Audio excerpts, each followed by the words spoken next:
KiwiSaver 嘅出現就係為咗幫助大家儲蓄退休。你2026年嘅投資組合又表現成點？今日我哋嚟睇下兩個以 KiwiSaver 以外值得深思嘅案例。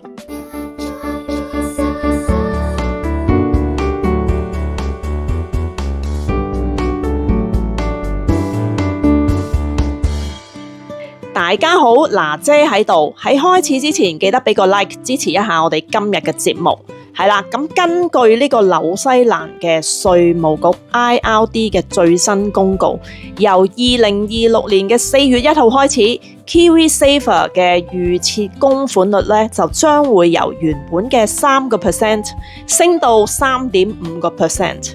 咁呢一個變化咧就適用於你同老闆兩個人都要跟嘅。咁即使你同僱主各有各都要供款咧3.5% 啦，係啦。咁之前就係3% 嘅。冇錯 ，Hello 大家好，我係阿里神啊。阿娜姐講得啱啦。咁對啲某啲人嚟講咧，呢個可能係一個痛苦。點解呢？佢哋每個禮拜嘅工資咧又要扣多啲啦。但係有啲人嚟講咧，或者係一個收穫，因為對佢退休嘅時候咧儲蓄 compound 嚟講咧又多咗咯。咁喺紐西蘭咧 KiwiSaver 咧係完全咧唔係強迫性嘅，係自願性嘅。咁僱員咧就供3%，僱主咧就供3%，然後咧政府咧每1蚊咧佢哋又會top up 咁俾你嘅。咁阿娜姐啊，咁作為一個你咁勤力嘅員工啦，你又咁專業啦，咁你會點揀呢？如果你喺紐西蘭嘅話，你會唔會加入 KiwiSaver 咧？想唔想攞埋老闆嗰嚿錢呢？咁幫你去儲你嘅 retirement fund？我肯定會鬧，我肯定會攞啊，因為咁啊都叫有着數啊嘛，係咪先？咁我就一定會參加。咁而且我覺得紐西蘭3% 嘅呢個供款咧，好似比較少啲喎，因為喺澳洲有成12% 咁滯噶嘛，咁就哇3% 仲要係你可以供可以唔供。咁如果你唔供，咁你第時會唔會唔夠錢退休啊？咁我都會覺得喂，好似驚驚地喎咁樣樣啦。如果我喺紐西蘭嘅話，咁我如果可以嘅話咧，我仲會想再額外放多啲入去啦。咁除咗咧可以有僱主嗰3% 之外咧，咁啊加埋 top up 啦。如果可以再加碼咧，咁就話正啦。係噶，當然可以加碼啦，6%、8%係啊，飲你嘅啫。同埋 annually 再 top up 一嚿抌落去都冇問題。哦，咁樣，咁僱主都要跟噶喎。唔係嘅，老闆係唔需要跟你嘅，但係佢 minimum 係要俾3%。明白。咁我哋今日睇下呢3個朋友，呢個3個個案喺2007年呢，佢哋選擇咗3個唔同嘅退休儲蓄。咁佢哋大家都係22歲啦，啱啱喺大學畢業啦，啱啱出嚟打工啦，大概佢哋嘅人工咧都係48000蚊一年啦。咁去到2026年呢，佢哋41歲噶咯，佢哋嘅工資咧就增長到去81500蚊annually 噶咯，係根據呢個平均每年加薪3%去呢個福利計算法嘅。我哋睇翻個表呢，佢哋係由呢一個2007年到2026年呢19年期間呢，佢實際呢係投資嘅金額係38000紐幣嘅。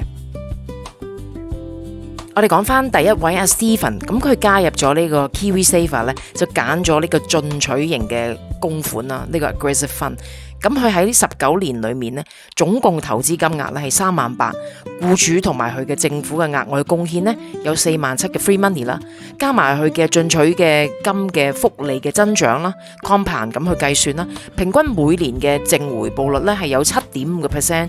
咁喺2026年呢，佢最終嘅組合咧係價值咧達到165,000至到173,000嘅，佢嘅總嘅增長率咧係4.3至到4.6倍嘅噃。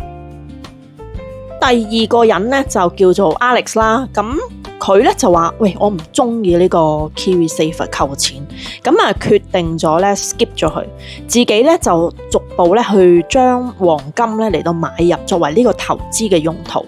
咁38000啦，咁就逐步咧就投入去買黃金，咁就用樓指嚟到計算下，咁啊純粹靠呢個咧價格嘅上漲，從2007年大約係900蚊紐西蘭嘅一安士，到2026年初大約係8300蚊嘅一安士。咁呢個組合咧價值咧可以係達到28萬至到32萬之間嘅。咁中間咧增長嘅倍數咧，亦都可以去到7.4至到8.4倍。咁但係黃金嘅波動咧就會比較大啲，同埋中間係冇股息啦，同埋唔會幫你製造任何收入嘅。每隔一個時段咧，先至可能會爆升一次，你亦都唔知佢幾時會爆升嘅。咁而你去 keep 住黃金嘅時間咧，可能會喪失咗咧去投資其他嘅機會嘅。明白晒。咁嗱，而家我哋呢一個第三位啊，阿 Jordan 啊，佢亦都係冇選擇到 KiwiSaver，佢覺得咧股市對佢嚟講咧比較 suitable，咁佢擺咗佢嘅錢咧就逐步咁樣投資咗喺 S&P 500嘅指數基金啦，包括咗呢個股息再投資啦。咁由於咧喺2009年咧有段時間係長期牛市啊，咁佢有少少受益咗喺嗰度啦。咁組合咧而家咧嘅現價咧就達到呢一個嘅22萬至到26萬嘅咯。咁增長倍數咧都去到咧5.6至到6.8倍，係比 KiwiSaver 高嘅。咁亦都係冇呢個僱主嘅input 啦，同埋呢一個嘅政府嘅額外嘅錢啦。但係風險係集中咗喺呢個主要嘅美國嘅股市裏面嘅。哇！咁即係邊個贏先？因為近排咧黃金有狂力咁飆升咧，咁而家暫時嚟講咧，佢三位嚟講咧都係黃金跑勝。係啦。咁另外咧，紐西蘭嘅政府咧已經縮減咗佢哋嘅 KiwiSuper 嘅貢獻，由原本嘅1蚊你供款，就政府會匹配5毫子俾你。咁但係咧而家咧已經係減咗喎，由1蚊你俾1蚊，佢只係匹配25仙喎，即係縮水咁樣話喎嚇。呢個變化咧係由2025年嘅7月1號咧，就舊年嘅時候咧就已經開始咗生效喎。咁最高政府頂上由呢個521個4毫3就減到去260個7毫2一年。咁現實啲嚟講啦，你嘅人工加薪咗之後咧，到某個年齡咧就可能會即係冇加得咁多，或者係停咗。咁不如我哋比較係睇下呢個變化啦。政府咧貢獻嘅少咗嘅時候咧，咁對於 Stephen 嘅 KiwiSaver 咧會有啲乜嘢嘅分別？好啊，咁我哋假設咧，阿 Stephen 咧喺2026年佢41歲，選擇繼續工作到65歲，凍薪冇呢一個3% 人工加。咁啊，我哋嚟比較一下咧，如果政府咧每阿 Stephen contribute 1蚊，政府 contribute 2毫半，減咗一半，究竟阿 Stephen 到2050年佢損失嘅幾多啦？咁佢嗰個現時嘅 KiwiSaver 嘅組合價值係173000，以呢個進取型基金咧去回報7.5% 去計，以佢個供款率3.5至到4% 嘅率咧去 calculate 咧，佢應該去到2050年咧都係攞到3萬幾34000至3萬6嘅噃。咁如果減咗一半嘅話，咁你都識計啦，係咪先？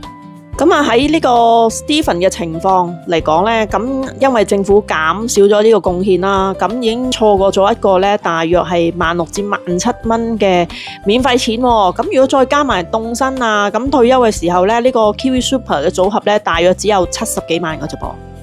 係啦，咁近期啊 KiwiSaver 嘅新改動咧，其實咧好清楚咧，畫咗一幅咧好明顯嘅畫面俾我哋睇，就係政府想你哋啲打工仔咧自己 care 翻你自己嘅 retirement fund，而佢哋咧就少啲貢獻，縮縮地啦咁樣啦。縮啊，係啊，縮。我哋都冇可能預測到未來19年呢3位朋友嘅投資咧係會有啲乜嘢嘅發展啦。咁但係至少我哋學到一樣重要嘅嘢就係 KiwiSaver 咧就會將你啲錢鎖實啦。咁你就唔可以隨便去將啲錢攞出嚟啦，或者係要等到65歲咧先至可以提款啦。咁而中間你想將呢啲錢可以即係flexible 啲去投資第二啲嘢咧，咁就可能比較困難啦。係啦，咁啊唔似其他嘅投資嘅產品啦，例如黃金同埋 S&P 500啦，你可以自己去 micro manage 啦，咁隨時買賣都得啦，係完全咧自己控制自己嘅錢啦。但係亦都唔係話人人都適合，係咪先？你一定要自己做翻功課先得㗎。唔係人人咧都會識得去投資股票，可能我唔用呢個 KiwiSaver，我會投資我會蝕錢㗎喎，係咪先？咁人人有佢自己嘅想法啦，人人亦都有佢嘅分別啦。咁投資唔投資咧，係即係都係睇大家你哋自己嘅想法係點樣咯。係啊，咁你而家嘅 KiwiSaver 嘅組合係點樣呢？咁而家值得多唔多錢呢？增長咗幾多呢？定係你我唔理嘅，全部擺晒落去 KiwiSaver 就算啦？定係你有其他嘅投資方法呢？咁留言話俾我哋知，我哋一齊討論下。拜拜，下次再見。拜拜。